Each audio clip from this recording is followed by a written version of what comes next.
Ola, feliz domingo de Pascua e vamos con instrumento número 28. E sabedes, esta é unha das gaitas que me toco habitualmente. Como vedes, é unha preciosa gaita de buxo que está feita por Obradoiro Seivane.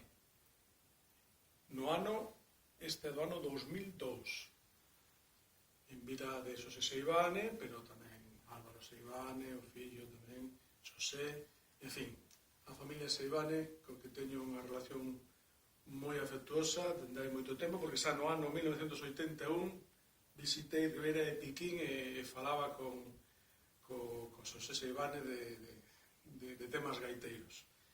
Pois nada, esta gaita de buxo do ano 2002, como digo, que non é miña, é da miña filla, o sea, que un préstamo da miña filla, pero a verdad que toco habitualmente con ela. Entón, que vos teño que dicir máis? Pois que a gaita é un instrumento que me acompaña sempre e que vou a facela soar para que comprobedes este sonido do buxo. Este son do buxo que non é igual a outras madeiras. As madeiras influyen no son, o buxo é un pouco menos forte, potente, que mellor o granadillo, o ébano, pero a mí me gusta este son do buxo. E teño que decirvos que vou a tocar un pouquiño unha peza que lle dediquei a don Xosé Seivane cando estaba aínda con nós, cando cumplía 90 anos, eu dediquei esta peza que está grabada no disco Pedra Moura dos Terribles de Donas, muñeira que se chama Belesar. A ver que vos parece.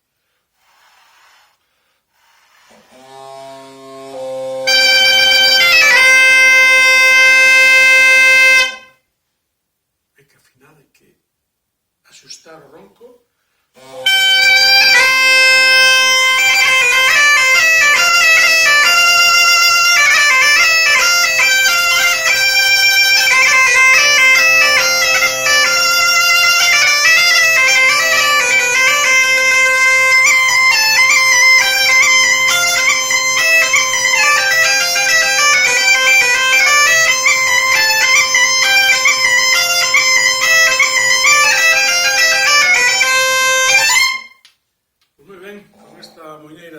Dedicada a don Xosé Seivane polo 90 aniversario.